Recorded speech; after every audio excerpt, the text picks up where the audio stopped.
जय तो भारतम साथियों, आप सभी का स्वागत है। पिछले कुछ दिनों से जो सिलसिला हमने शुरू किया है, उसी सिलसिले में आज एक और नए पड़ाव पर हम हैं। और पूरे हरियाणा में एक बहुत बड़ा नाम है शायरी में, जो बड़े आदर्श के साथ लिया जाता है। अगर मैं अपनी बात करूं तो बचपन से ही उनके दो शेर हैं, जो कभी भी मैं मंच पर रहूं या दोस्तों के बीच में कभी शेरो शायरी की बात हो, तो वो 2 शेर मेरे ज़हन में हमेशा रहते हैं और उनकी बात मैं ज़रूर करता हूँ। एक, जिनसे शर्म आती है, जिनसे शर्म आती है, ऐसे काम कर जाते हैं लोग, काम नेकी के मगर करने से शर्माते हैं लोग। और दूसरा, यह ना होना चाहिए और यह होना चाहिए, आपको तो रूठने का बस बहाना चाहिए। जी हाँ, मेरी मुराद है डॉक्टर राणा प्रताप गन्नौरी से। और डॉक्टर राणा प्रताप गन्नौरी किसी परिचय के मोहताज नहीं है। आइए स्वागत करते हैं हम उनका। डॉक्टर साहब, आपका हार्दिक स्वागत है। शुक्रिया, मेहरबानी।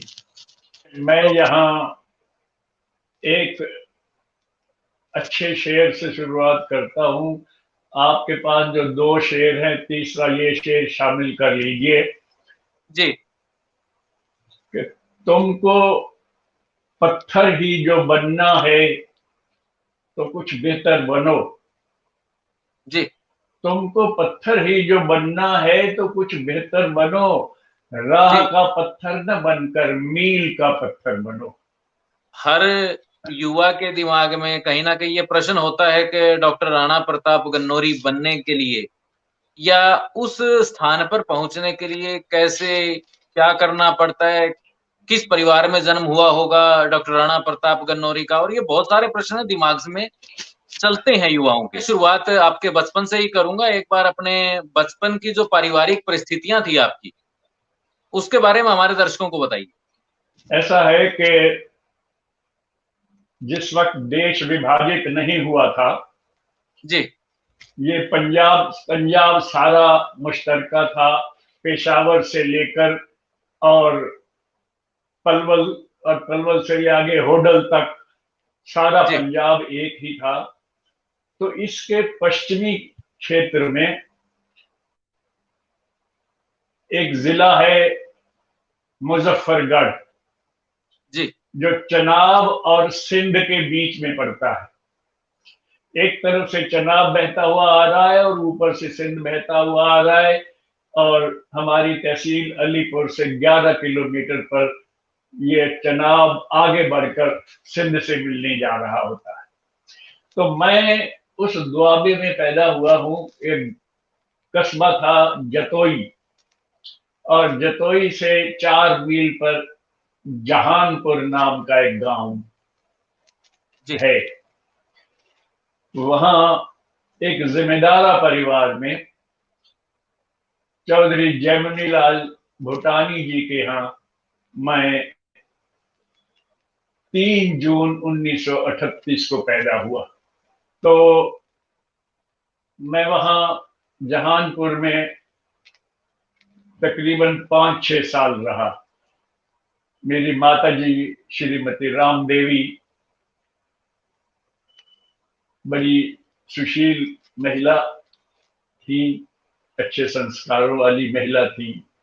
मेरे पिताजी जिम्मेदारा स्वभाव के थे। मेरे पिताजी को उर्दू शायरी से बहुत प्रेम था। वो पढ़ते थे, लिखते नहीं थे, पढ़ते थे खूब। जी, वहीं जी, बिल्कुल। रहते हुए मैंने पहली जमात की शिक्षा वहां जी, गांव के मदरसे में प्राप्त की। जी, और उर्दू से शुरू हुई। पहली के बाद अभी मैं 5 साल का ही हुआ था कि मेरे पिताजी की सर्विस लग गई। और जी, उनकी सर्विस के कारण मैं जगह जगह अलग अलग शहरों में पढ़ता रहा। दूसरी जमात मैंने अमृतसर में पढ़ी, तीसरी मिंटगुमरी में पढ़ी, चौथी शुजाबाद में पढ़ी। और फिर छुट्टियां हो गई छुट्टियां हो जाने के बाद वो अपने गांव चले गए, रिश्तेदारी में चले गए, और इतने में देश विभाजन हो गया। न वापस शुजाबाद जा सके, न अपने गांव जा सके, और रिश्तेदारी में होते हुए सीधे सीमा पार करके भारत आ गए। और जतोई में मेरी ननिहाल थी। मेरे नाना जी उस वक्त यहाँ करनाल के डिप्टी कमिश्नर थे, उनका अच्छा जी रसूख था। उनकी कृपा से, और वहां के एक नसरुल्ला खां साहब रईस थे, उनकी कृपा से हम सब लोग वहां से सुरक्षित यहाँ आए। मैं 9 साल की उम्र में यहाँ भारत भूमि पर, स्वतंत्र भारत भूमि पर आ गया था। पैदा भी भारत में हुआ था, लेकिन फिर सचमुच विभाजन के बाद जो भारत क्षेत्र हमारा बना, उसमें मैं आ गया था। और घरौंडा में हम आबाद हुए थे। करनाल जिले का एक कस्बा है, जीटी रोड के ऊपर एक स्कूल है, अब सीनियर सेकेंडरी है, उस वक्त मिडिल था।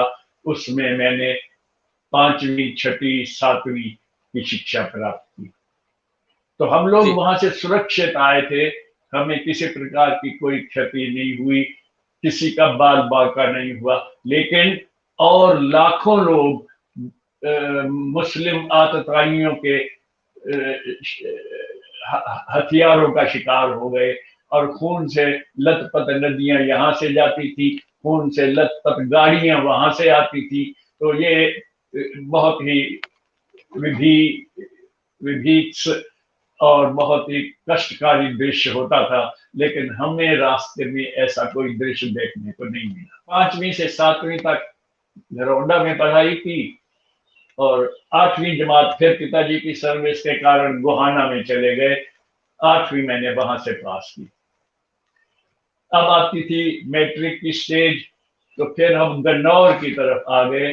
पिताजी की सर्विस गन्नौर में हो गई, तो गन्नौर से 4 किलोमीटर पर हाई स्कूल था, पुराना हाई स्कूल था, वीएस हाई स्कूल राजलूगढ़ी।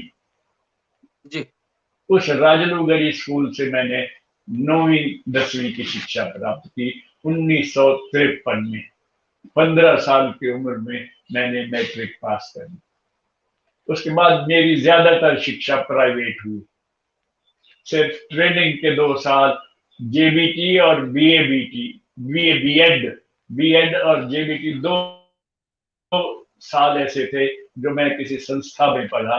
नहीं तो मैंने सारी शिक्षा अपने प्राइवेट तौर पर की, शिक्षक के रूप में कार्य करते हुए की। गन्नौर से दिल्ली डेली पैसेंजरी होती थी, गाड़ी में बैठे बैठे नोट्स लिखना और किताबें पढ़ना, यही मेरी रुचि होती थी। लोग ताश खेलते थे, गप्पे हाँकते थे, सब कुछ करते थे, लेकिन मैं अपनी शिक्षा अर्जन का काम करता रहता था। तो इस तरह से फिर दिल्ली में रहते हुए 1959 में मैं यहाँ एक प्राइमरी टीचर के रूप में आया था। जी और फिर यहाँ से दिल्ली यूनिवर्सिटी से मैंने उर्दू एमए किया, फिर हिंदी एमए किया, और फिर कॉलेज की सर्विस में जाने के लिए हिंदी और उर्दू का कॉम्बिनेशन काम नहीं आया। मैंने संस्कृत और हिंदी का कॉम्बिनेशन बनाने की कोशिश की। हालांकि मैं कभी संस्कृत पढ़ा नहीं था, लेकिन अपनी क्लास के विद्यार्थियों के पीरियड में बैठ बैठ के मैंने संस्कृत पढ़ी। और जी बीए प्राइवेट बीए प्राइवेट मैंने एडिशनल संस्कृत का इम्तिहान पंजाब यूनिवर्सिटी से दिया। अब मैं अधिकारी हो गया संस्कृत एमए करने का। तो जी पटियाला पंजाबी यूनिवर्सिटी से मैंने संस्कृत की एमए की। लेकिन संस्कृत की एमए हो जाने के बाद बड़ी कृपा हुई प्रभु की, और बड़ी कृपा हुई उन सज्जन लोगों की, कैथल के मैनेजमेंट के मेंबरों की, कि मुझे उन्होंने 1971 8 अगस्त जन्माष्टमी के दिन ही इंटरव्यू था मेरा, उस शुभ दिन मुझे उन्होंने चुन लिया, सिलेक्ट कर लिया, और मैं वहां का प्राध्यापक होने का अधिकारी बन गया। फिर मैंने जी यहाँ से दिल्ली से रिजाइन किया, और 27 साल 33 साल की उम्र में गया था, और 60 साल की उम्र में, यानी 68 वहां से लौटा रिटायर होकर 1998 में। 98 के बाद 12 साल पानीपत रहा और फिर अब 11 साल हो गए हैं। 40 साल के बाद दोबारा दिल्ली में आके आबाद हुआ हूँ। जैसा मैं पहले कह रहा था, ये समय काटते हुए बिताते हुए मैं 83 साल का होने चला हूँ। परसों 83 साल का हो जाऊंगा। आपको जन्मदिन की हार्दिक बधाई हम दे रहे हैं। अपनी ओर से, अपने दर्शकों की ओर धन्यवाद, से आपको बहुत-बहुत बधाई। शुक्रिया, मेहरबानी। तीनों भाषाओं में, हिंदी में, संस्कृत में, उर्दू में, तीनों में आपने स्नातकोत्तर किया है। इसको किस दृष्टि से देखते हैं? ऐसा है कि लोग मुझसे पूछते हैं कि हिंदी और संस्कृत, उर्दू, ये 3 भाषाओं में आपने एमए कर ली, तो जी। इससे आपको लिखने में, बोलने में कठिनाई नहीं आती? हुँ। तीनों भाषाओं के शब्द गड़बड़ हो जाते होंगे। आप बोल रहे हो उर्दू और बीच में आ जाते हैं आकर हिंदी के शब्द। तो मैं उन्हें कहा करता हूँ, ये जो अड़ जाने वाली बातें हैं, ये संकीर्ण सामाजिक लोगों के व्यवहार में होती हैं। हमारे मस्तिष्क में एक दो नहीं, हमारे पूर्व प्रधानमंत्री नरसिंहा राव जी के बारे में कहते हैं कि वो 16 भाषाएं अधिकार पूर्वक बोल लिख सकते थे। वो सब भाषाएं उनके मस्तिष्क में रहती थी और वो भाषाएं बड़े सौहार्द से रहती थी। उनमें किसी प्रकार की बाधा, कोई टकराव, कोई उलझाव नहीं होता था। वो जिस भाषा पर चाहते थे अधिकार पूर्वक बोलते थे। तो भाषाओं में आपस में कोई टकराव नहीं होता, हमेशा भाषाई सौहार्द होता है। और फिर देखिए, मजेदारी की बात है, उर्दू का मैं शायर हूँ, उर्दू साहित्य खूब पढ़ा है। हिंदी का मैं विद्यार्थी हूँ, हिंदी का मैं अध्यापक हूँ, एमए तक हिंदी पढ़ाई है, हिंदी साहित्य इस नाते से सारा पढ़ा है। और फिर बीच में संस्कृत करते हुए मुझे कालिदास का मेघदूत पढ़ने का मौका मिल गया और मेरा सौभाग्य कि मैंने उस मेघदूत का उर्दू में पद्यानुवाद भी कर दिया, जो मेघदूत का सर्वश्रेष्ठ अनुवाद कहा गया है। तो कोई बाधा नहीं होती मेरे लिए। सब यानी आत्मीयता के साथ मेरी भाषाएं मुझे काम देती। एक एक शेर आपको सुनाता हूँ। जी, बिल्कुल, उसमें बिल्कुल, देखिए, स्वागत है, स्वागत है। हिंदी के शब्द ने कितना बढ़िया सहयोग दिया है कि बात करनी तो हमें आती है, खूब आती है। बात करनी तो हमें आती है, खूब आती है। हम अगर चुप हैं तो संकोच के मारे चुप हैं। अब ये संकोच शब्द उर्दू के शेर में किस तरह से नगीने की तरह से जड़ा हुआ आ गया। उर्दू का भी कोई शब्द इसकी जगह नहीं ले सकता। जी। दुष्यंत कुमार की गजलें आप पढ़िए, उसमें उर्दू के शब्द नगीनों की तरह से जड़े हुए हैं। कहाँ तो तय था चरागा हर एक घर के लिए, कहाँ चराग मुयस्सर नहीं शहर के लिए। तो ये चराग मुयस्सर, चराग, ये सारे उर्दू के शब्द हैं, लेकिन इन्होंने शेर की शान बढ़ा दी। तो इसलिए भाषाओं का कोई विरोध नहीं होता, कोई दुराव नहीं होता। वो जहां भी होती है आत्मीयता के साथ, सहृदयता के साथ रहती। बड़ी शक्ति मिलती है, ऊर्जा एक दूसरे का सहयोग बढ़ाने को आती है कि लो, यहाँ तुम्हें शब्द नहीं सूझ रहा तो हमारा शब्द तुम्हें काम देगा, ये इसका प्रयोग करो। जी। जी, बिल्कुल, बिल्कुल। अच्छा डॉक्टर साहब, एक आपने अभी शुरुआत में बताया पारिवारिक माहौल की तो बात हमारी हुई और वहीं से आपके साहित्य की शुरुआत हुई, उसकी बात करेंगे। पर मैं यहाँ एक प्रश्न और अभी करना चाहता हूँ क्योंकि बाद में प्रासंगिक नहीं होगा। 1947 के आसपास का जो सामाजिक परिवेश था, हाँ जी, उसके उसके बारे में हमें बताइए। ऐसा था कि मैं जिस इलाके से आया हूँ जी। वो मुस्लिम बहुल इलाका था। मुसलमानों की आबादी ज्यादा थी, हिंदुओं की आबादी कम थी, शहरों में भी और गांवों में भी। तो विडंबना ये देखिए कि मुसलमान बड़ी संख्या में होते हुए भी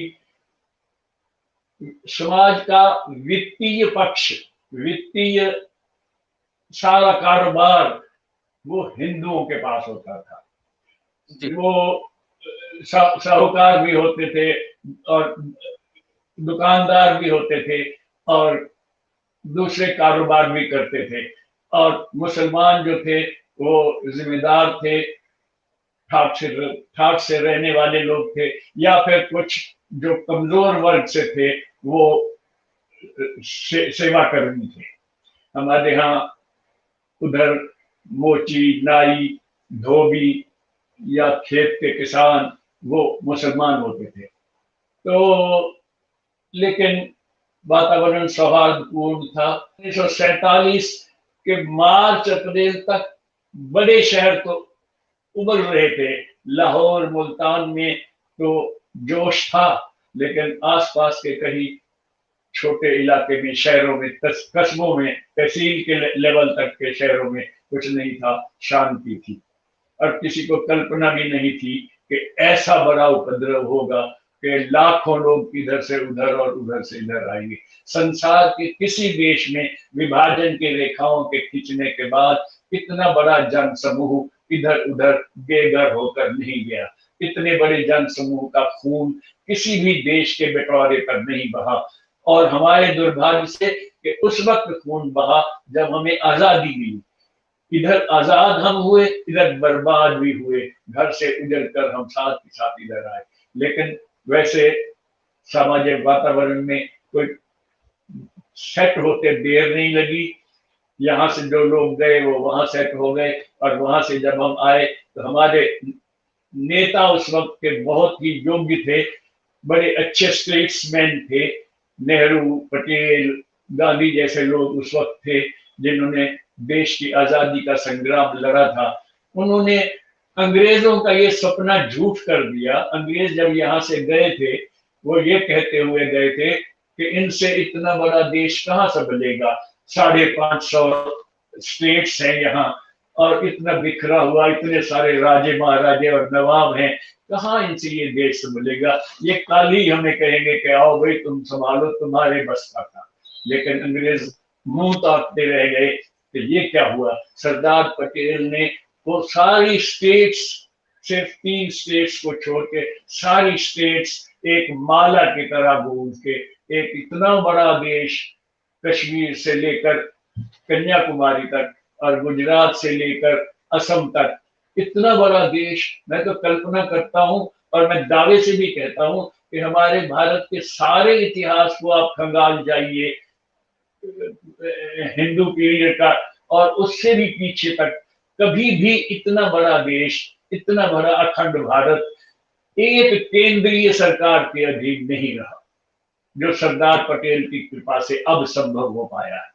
तो जी हमारा देश संभल गया।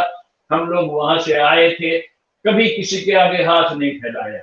हम पुरुषार्थी, हमें कहा तो गया शरणार्थी हैं, हमें कहा गया पाकिस्तानी हैं, हमें कहा गया और कुछ, लेकिन हम न तो शरणार्थी बने न पाकिस्तानी थे। हम हिंदुस्तान से हिंदुस्तान में ही आए थे।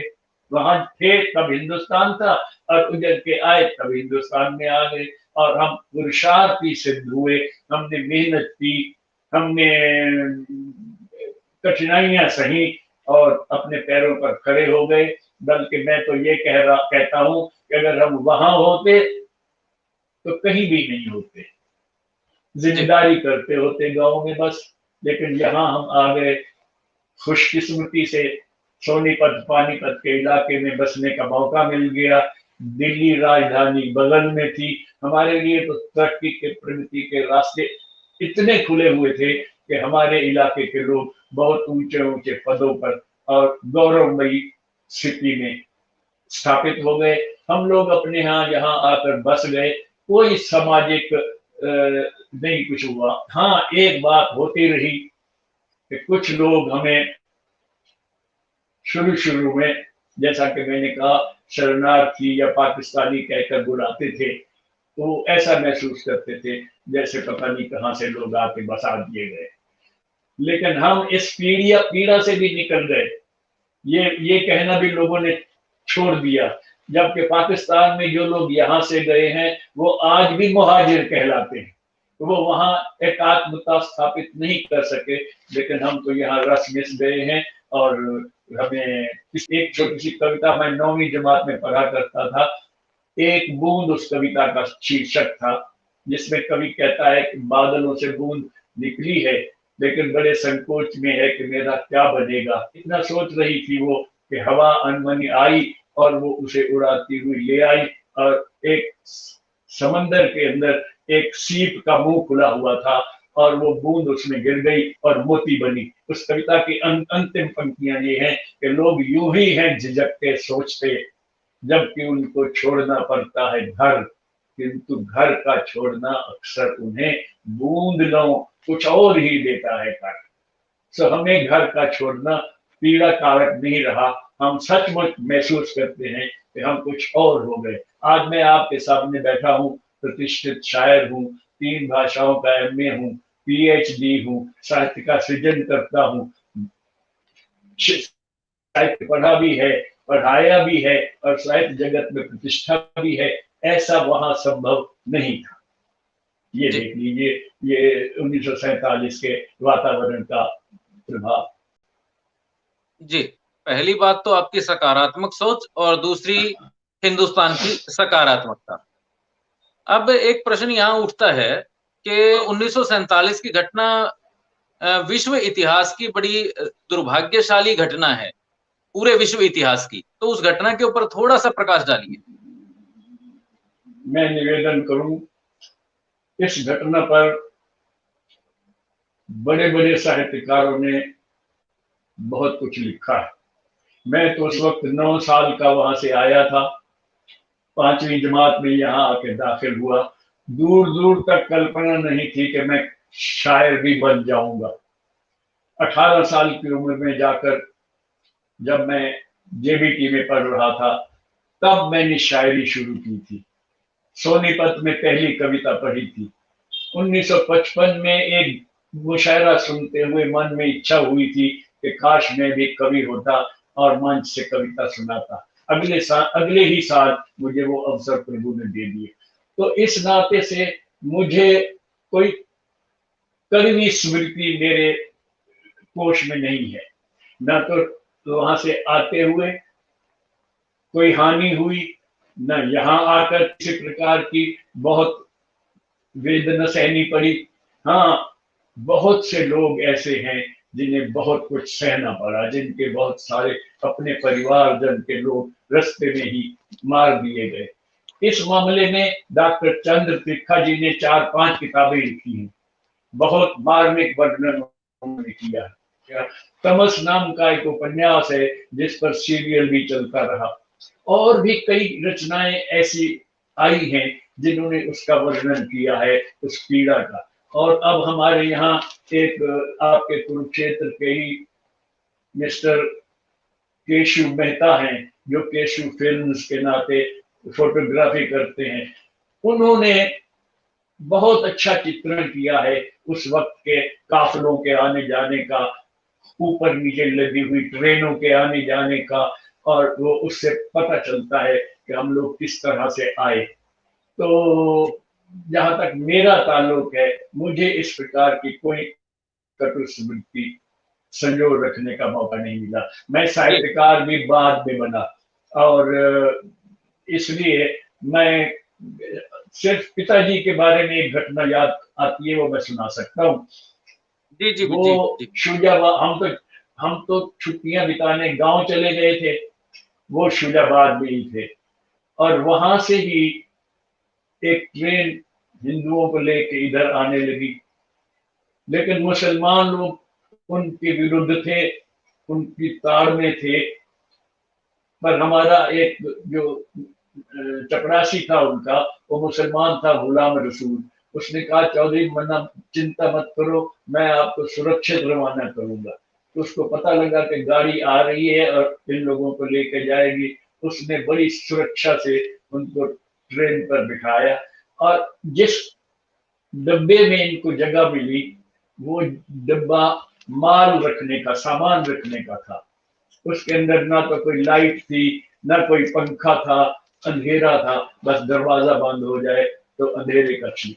तो इसी अंधेरे में ही उनकी जीवन की रोशनी बच सकी।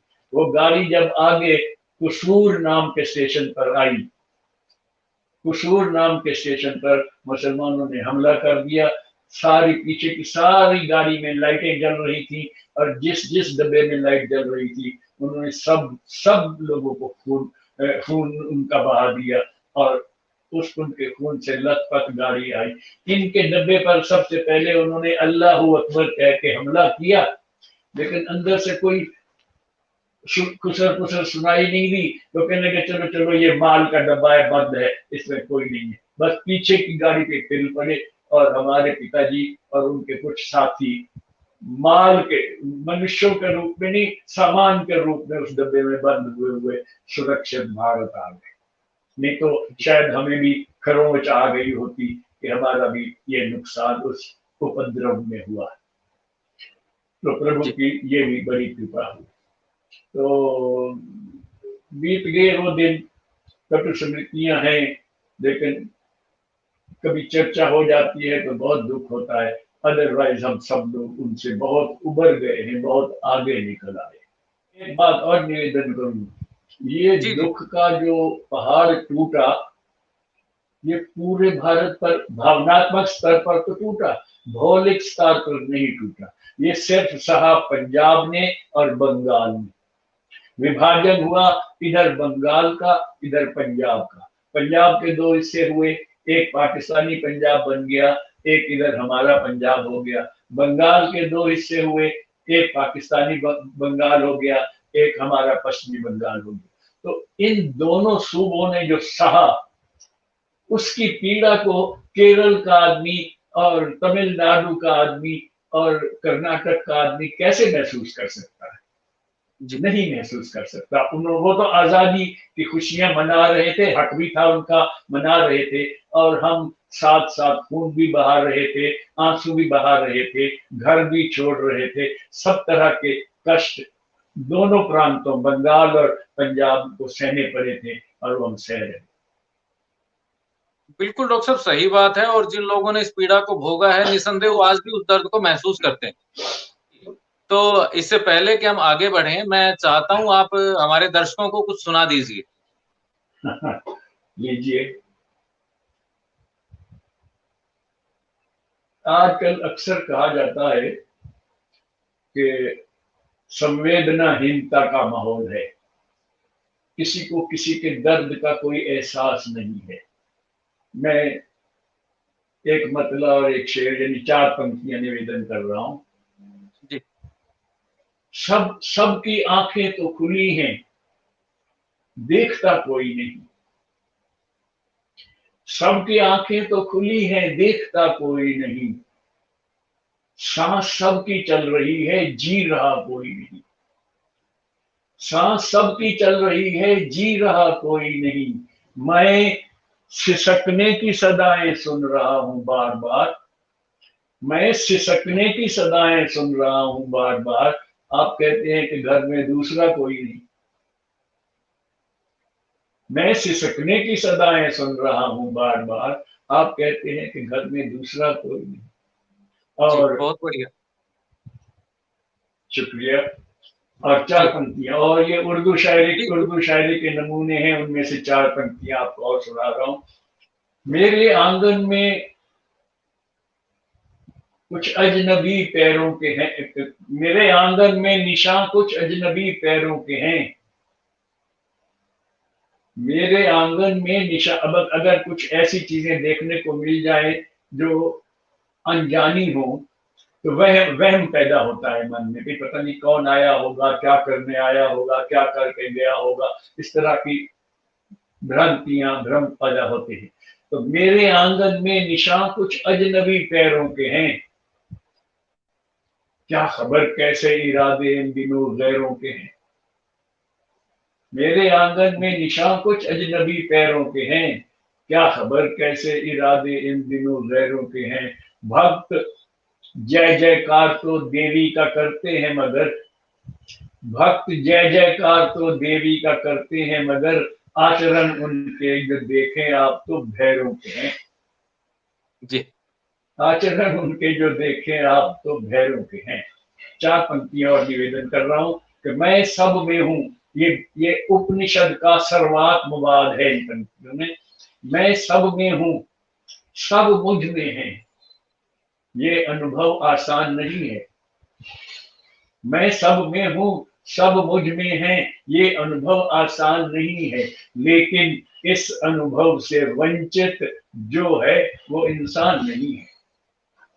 मैं सब जी। में हूं, सब मुझ में है, ये अनुभव आसान नहीं है, लेकिन इस अनुभव से वंचित जो है वो इंसान नहीं है। अब लगे हाथों आपको 4-6 पंक्तियां उस भाषा की भी सुना दूं जो मेरी माँ बोली है। उधर जी। से जी। आए थे। हमारी मातृभाषा मुल्तानी थी, जिसे साहित्य के अंदर लहदा भाषा कहा गया। साहित्य के इतिहास में या फोनेटिक्स में, भाषा विज्ञान में जो लहदा भाषा है, लहदा भाषा हमारी माँ बोली का पुराना नाम है। फिर उसके बाद वो मुल्तानी कहलाई, बहावलपुरी कहलाई, डेरे वाली कहलाई, कई नामों से जानी गई। और फिर अब आज उसका नाम सराइकी है। पाकिस्तान में उसका नाम सराइकी है। तो यहाँ भी सराइकी शब्द स्वीकार कर लिया गया है। मुझे जो सम्मान मिले हैं उनमें एक सम्मान सराइकी रत्न सम्मान भी है। मुल्तानी भाषा मेरी माँ बोली है, जिसकी भुक्ति मुझे माँ ने डाली थी, या कहना चाहिए जिसका रस मैंने माता के गर्भ में रहते हुए पान किया था, वो बोली। उसकी 4 पंक्तियां सुनिए। जी। बल्दी भाव विच मेकू पा के देख गिनो। बल्दी भाव का मतलब है जलती हुई आग। बल्दी भाव विच मेकू पा के देख गिनो, देख लो खरा खोटा अज अजमा के देख गिनो। मेरे दिल विच तुहाडे दिल दी धड़कन है। मेरे दिल विच तुहाडे दिल दी धड़कन है। कैसे पता चले? मेरे दिल विच तुहाडे दिल दी धड़कन है। मैं को अपने हां नाल ला के, मुझे अपने हृदय से लगा के देख लो, तो अंदर जी। से जी। आवाज आएगी कि हाँ हाँ, ये वही धड़कन है। बहुत बढ़िया, बहुत बढ़िया, बल्दी बहुत भाव खूब। विच में कुछ शुक्रिया। बल्दी भाव विच में कूपा के देख गिनो, खरा खोटा अज अजमा के देख गिनो। मेरे दिल विच तुहाडे दिल दी धड़कन है। मैं को अपने हां नाल ला के। और एक अलग शेर, कई बार मन उदास होता है जी। तो हम उदास मन के लिए प्रयोग करते हैं दिल मूझा है, मन दुखी है। तो शेर है, कोई चंगी गाल सुना, क्या कोई चंगी गाल सुना दिल को, दिल मूझा है। कोई चंगी गाल सुना दिल को, दिल मूझा है।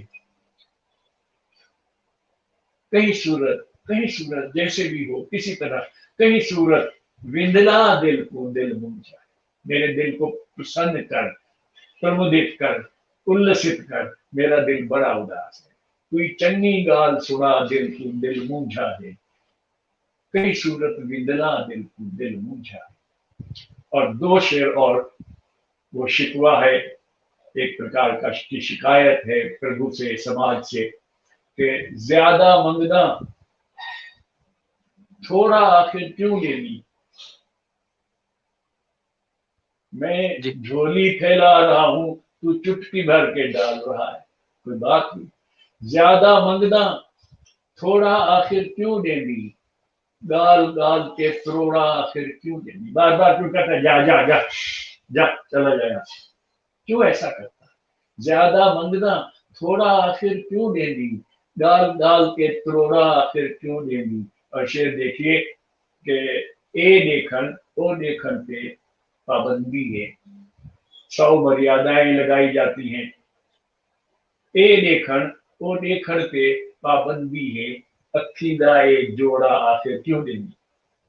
आंखों का ये जो जोड़ा दिया है, ये देखने के लिए दिया है। मैं इधर देखूं, उधर देखूं, उधर देखूं, वो सब आनंद लेता हूं मैं, तो इस पर क्यों पाबंदी लगा रहे? जी जी चाइल्ड चाइल्ड लेबर की बातें अक्सर होती हैं। एक शेर इसमें है कि जेकू है दरकार कलम पकड़ावन भी, जिसको कलम पकड़ाने की और लिखना पढ़ना सिखाने की जरूरत है, जेकू है दरकार कलम पकड़ावन भी, हूंदे हाथ हथौड़ा आखिर क्यों दे। जी। वो मजदूर बना बैठा है, तो ऐसा क्यों करते? तो ये जी मेरी मुल्तानी बोली की नमूने हैं। डॉक्टर साहब, अपने खान पान और रुचियों के बारे में हमें बताइए, हमारे दर्शकों को बताइए इस बारे में थोड़ा सा। मेरे सारे परिवार में सात्विक खान पान रहा है। जी जब जब तक का मुझे होश है, दादा से, ताया से, पिताजी से मुझ तक, हमारे घर में कभी मदिरा पान और कभी धूम्रपान नहीं हुआ। कोई भी इस प्रकार के व्यसनों से जुड़ा हुआ नहीं है। और वही उसका कारण ये है कि हमारा परिवार जो था वो आर्य समाज के प्रभाव में रहा। आर्य समाज का प्रचार हमारे उस इलाके तक पहुंच गया था, और बड़े अच्छे अच्छे विद्वान उस इलाके में आर्य वाङ्मय के थे, वैदिक वाङ्मय के थे प्रचारक। तो हमारे उसके संस्कार जो थे वो बड़े दृढ़ थे, इसलिए हम मांस मदिरा आदि से बिल्कुल दूर रहे, और उसका परिणाम आज हमें आज मिल रहा है। मैं 83 साल कह चुका हूँ, 82, 81, 80 साल की उम्र में जितने मेडिकल टेस्ट कराए हैं, जब भी कभी मैं टेस्ट कराने गया हूँ, तो टेस्ट करने वाले लोग हैरान रह गए हैं कि आपकी उम्र के लोग तो घुटा हुआ दिल और गला हुआ जिगर लेकर आते हैं, और आप तो बिल्कुल स्वस्थ हैं, आपको किसी प्रकार का कोई रोग नहीं है। तो ये जी मेरे लिए साइंटिफिक सर्टिफिकेट है कि सात्विक जीवन जीने से उम्र भी बढ़, 83 साल तो थोड़ी उम्र है। मैं अपने सारे परिवार के लोगों से ज्यादा जिंदा रह चुका हूँ, तो उम्र भी बढ़ी है और स्वास्थ्य भी शानदार है। तो ये सात्विक खान पान हमारा रहा है। बाकी मुस्लिम प्रभाव था उधर, तो हमारे बुजुर्गों की जो पोशाकें थी वो मुस्लिम लोगों जैसी थी। वो तहमद बांधते थे, शलवार पहनते थे, कमीज पहनते थे, कुल्ले पर पगड़ी बांधते थे मेरे पिताजी। और औरतों के जो कपड़े थे वो काला घगरा पहनती थी और कमीज पहनती थी। ये मुसलमानी पहनावा हमारे समाज में आ गया था, जो हमारे समाज का हिस्सा हो गया। और जी चूंकि मुस्लिम बहुल था, जितने बाहर से आक्रमणकारी आए सारे उसी क्षेत्र से होकर आए, तो वहां उन्होंने छावनियां डाली, वहां वो रहे, और उसका प्रभाव वो अरबी लाए, फारसी लाए, तुर्की लाए, और उर्दू का जन्म भी वही हुआ। तो उन सब का ये प्रभाव पड़ा कि हमारी जो मुल्तानी बोली है, इसमें यानी 30-40% जहाँ संस्कृत के शब्द हैं, वहाँ 40% अरबी, फारसी और उर्दू के शब्द भी हैं। तो ये हमारा यानी रहन सहन का, वातावरण का ये प्रभाव था। जी जी जी डॉक्टर साहब। तो डॉक्टर साहब, कोई ऐसी घटना जिसने आपके जीवन को परिवर्तित किया, या बचपन से युवावस्था में जब आप आए और उस घटना ने आपको साहित्य की ओर प्रोत्साहित किया? तो मेरे पिताजी साहित्य के रसिक थे, उर्दू साहित्य पढ़ते थे, कापी पर नोट लेते रहते थे। मेरी माँ उनके इस व्यवहार से बड़ी दुखी थी कि ये घर के कामकाज छोड़ के और सारा दिन शेर शायरी में लगे रहते। मुझे मेरी माँ ने कहा था उस वक्त जब मैं 10-12 साल का था कि प्रताप जी बेटा, ये तेरे पिताजी घर के सब काम काज छोड़ के, मेरी जरूरतें पूरी करने की चिंता छोड़ के इस कापी में सिर दिए बैठे रहते हैं, कभी इनकी कापी छुपा दो। मैंने कहा माँ जरूर छुपा दूंगा, लेकिन मुझे क्या पता था कि ये रोग मुझे उनसे भी ज्यादा होकर लगेगा। 1955 आते आते यहाँ दिल्ली में स्वतंत्र भारत मिल होती थी, कपड़े की एक बहुत बड़ी मिल। वो हर साल जन्माष्टमी का उत्सव मनाते थे और एक रात्रि को कवि सम्मेलन करते थे। तो मुझे पिताजी एक पास दे गए, कार्ड दे गए कि ये कवि सम्मेलन का पास है, तू जाना चाहे तो वहां मोती नगर चला जाइयो, मैं तो जा रहा हूँ घर, घरौंदा या गन्नौर। तो मैं कवि सम्मेलन सुनने चला गया। बड़ी भीड़, ओ शाबाश से कमाल है, इतनी भीड़ मैंने देखी पहली बार की। जो खुला था उनका स्टेडियम, उसमें सामने स्टेज लगी थी, दूर तक लोग बैठे थे। मैं आखिरी लाइन में जाके बैठा। कविता सुनते सुनते पहली बार मेरे मन में जन्माष्टमी की रात को ये इच्छा जागी थी कि हे प्रभु, काश मैं भी मंच पर जाकर कविता सुना सकता। मुझे क्या पता था कि मेरा प्रभु फुर्सत से बैठा है और मेरी इस प्रार्थना को तुरंत होके कर देगा। अगले साल अक्टूबर में मैं मंच पर कविता सुनाने लायक हो गया, 18 साल की उम्र में। तो यहाँ से मेरा साहित्यिक जीवन शुरू होता है और यहीं से ही मेरा शैक्षणिक जीवन भी शुरू होता है।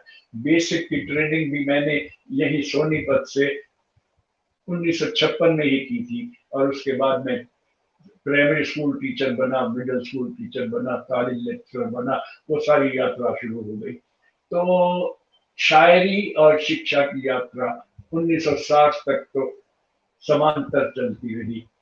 60 के बाद शिक्षण से रिटायर हो गया, शेर शायरी का रूम अब भी सवार है, वो तो जाएगा सिर के साथ, जीवन के साथ।